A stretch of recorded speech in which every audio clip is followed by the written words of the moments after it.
Salut la tribu Solar Flotech, j'espère que vous allez super bien. Je fais suite à ma vidéo comment optimiser sa production solaire en hiver, publiée en octobre 2024 et que je vous mets par là-bas, avec une nouvelle vidéo avec on va dire un peu plus dédié application téléphone ou astuces anti-pigeons, histoire d'en mettre un coup afin de vous permettre de profiter pleinement des rayons du soleil moins présents en hiver. Allez go!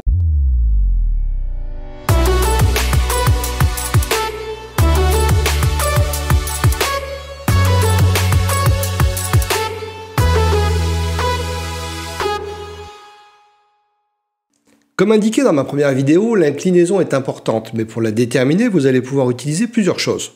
Si vous possédez des panneaux solaires plug and play, type Sonology, Sonetic, vous trouverez sur les barres d'inclinaison des pictos ou indications vous permettant de peaufiner le réglage. Sur les panneaux Sonetic, vous allez pouvoir régler l'inclinaison grâce à ce type de molette et vous trouverez sur la barre d'inclinaison plusieurs repères afin de vous aider au bon placement des deux côtés du panneau. L'inclinaison sera réglable entre 27 et 63 degrés. Regardez les docs techniques de vos panneaux. D'autre part, dans ma première vidéo, que je vous invite à aller voir, je vous parle des différents degrés d'inclinaison selon où vous habitez. Car ça a clairement une importance. J'ai passé 6 jours à Quimper, que j'ai adoré d'ailleurs.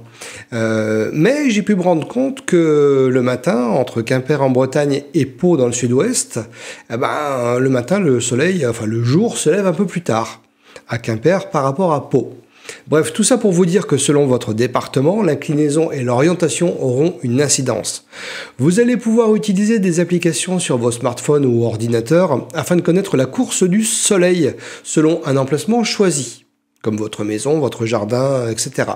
Ça peut être drôlement pratique en fait avant de mettre en place vos panneaux afin d'optimiser au maximum leur production. Je vous montre rapidement une application très simple sur iOS, mais que vous trouverez aussi sur Android, qui s'appelle la trajectoire du soleil. Et cerise sur le gâteau, elle est gratuite. Il y a de la publicité de temps en temps, mais c'est pas du tout gênant. L'interface est très simple. En bas à droite, vous avez un bouton qui vous permet de vous localiser rapidement et faire un zoom sur votre position actuelle. Donc, comme vous le voyez, c'est rapide. Ensuite, vous avez ce bouton qui permet de passer du mode vue avec les reliefs à la vue classique Google Maps ou vue satellite. En appuyant sur le plus ou sur le moins, vous allez zoomer ou reculer dans l'image.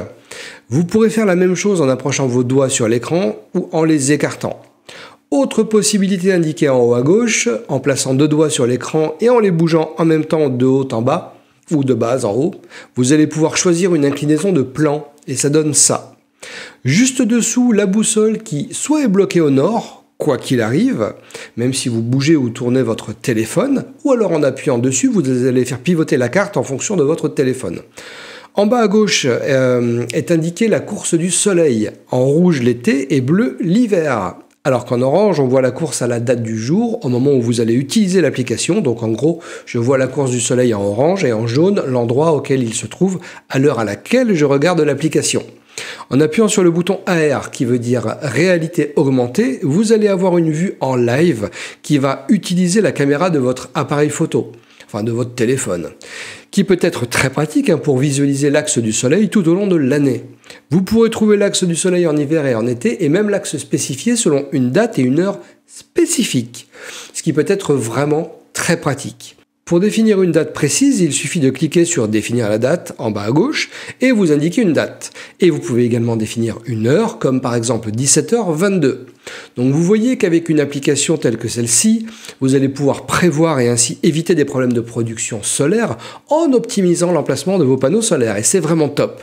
Cette application vous permet plein d'autres choses, comme accéder à une table d'angle de soleil qui vous présentera sous forme de tableau les horaires de la journée, la date du jour, et tout comme les équinoxes et les solstices, ainsi que les angles d'élévation du soleil à ces moments précis en degrés. Mais également un diagramme solaire, les phases de lune, etc., etc. Donc comme vous voyez, c'est une super application gratuite qui pour moi est extrêmement utile afin de savoir si vous pouvez placer vos panneaux à certains endroits de votre maison, terrain, appartement, etc. Ensuite, prenez soin de vos panneaux en les nettoyant de temps en temps à l'eau claire avec une lingette douce ou une raclette. S'il neige, bien, il sera logique de retirer la neige afin de permettre aux rayons du soleil de passer faire un coucou à vos panneaux solaires. Et même si les salissures classiques n'entachent pas vraiment la production solaire, les bombes envoyées par les oiseaux, qu'ils soient petits ou grands comme les mouettes, auront un impact sur la production. En plus de ça, les fientes d'oiseaux sont très corrosives. À savoir que dans certains cas, et pour ceux qui ont des panneaux solaires fixés sur toit, il peut arriver que des oiseaux comme des pigeons nichent sous les panneaux. Bah ouais, on se sent bien, hein, ça garde un peu la chaleur tout ça. Ce qui peut provoquer en fait à la longue des soucis d'échauffement et donc de production limitée à cause d'un micro-onduleur qui chauffe beaucoup trop. Alors, n'ayant pas de panneaux sur le toit, je me suis jamais intéressé à ça, mais visiblement il existe des systèmes qui empêchent les oiseaux de venir nicher dessous. Et je vous en ai trouvé sur Amazon. Donc, pour environ 60 €, vous aurez 10 brosses de 1,20 m de longueur par 12 cm de diamètre, ce qui pourrait être parfait. Après, selon vos installations, vous trouverez plusieurs longueurs de brosses et plusieurs diamètres allant de 8, 10, 12 et jusqu'à 15 cm de diamètre. Donc parfait selon l'espace entre vos panneaux et vos tuiles. Ne prenez pas trop petit afin que ça soit bien positionné entre vos tuiles et vos panneaux solaires, que ça soit bien en appui, que ça tienne bien. Moi, je vais m'en commander, mais pour mes gouttières, parce que côté nord, avec les feuilles qui tombent en automne, c'est la cata. Donc ça peut servir à plusieurs choses. Bref, à vous de voir. Je vous mets les liens en description de cette vidéo et dans le premier commentaire que je vais bloquer en partie haute.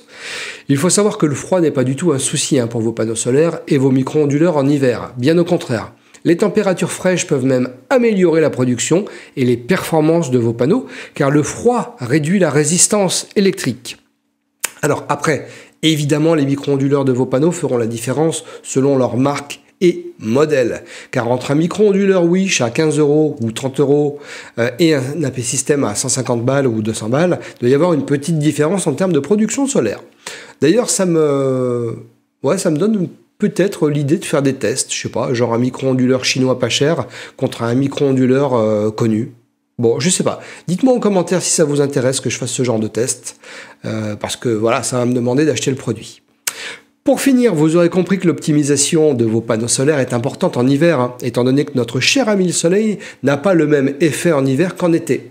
Donc assurez-vous que vos panneaux soient plus propres, optimisez l'angle d'inclinaison des panneaux selon la saison, et pour cela vous pouvez utiliser ce genre d'appareil tout simple à positionner sur le panneau afin de déterminer l'angle optimum. L'orientation est aussi importante, donc en général plein sud en hiver. Chez moi, j'ai placé une caméra de surveillance dans mon jardin qui permet également de jeter un coup d'œil sur mes panneaux et du coup j'ai fait des timelapses en hiver et en été afin de déterminer selon la saison ce qui pouvait poser souci à mes panneaux, donc à ma production solaire en termes d'ombre. Et c'est très pratique, donc vous pouvez penser à ça. Pour finir, si vous avez des panneaux plug and play ou en autoconsommation qui, même en hiver, renvoient, selon l'ensoleillement, un peu trop souvent d'énergie dans le réseau Enedis, énergie qui est revendue à vos voisins, il serait bon d'avoir un système qui permette de récupérer de façon autonome cette énergie et de la stocker dans des batteries pour la renvoyer ensuite dans votre habitation à un moment précis ou quand votre consommation énergétique le demande. Du coup, je vais vous présenter le système Zendure Hyper 2000 et batterie AB2000S qui permet cela. Ça va pas tarder à être publié, ou peut-être que ça sera publié avant cette vidéo. Allez savoir. Allez, passez une belle journée. Bye. Hop, t'en vas pas. Dans la description de la vidéo, j'ai mis les liens de toutes les brosses que j'ai pu trouver sur Amazon. Donc il suffit de cliquer dessus pour tomber sur la brosse qui correspond, avec la largeur et la longueur de brosse qui te correspond. Et j'ai mis aussi les liens des applications iOS et Android pour que ce soit plus simple pour toi. Voilà, belle journée. Bye.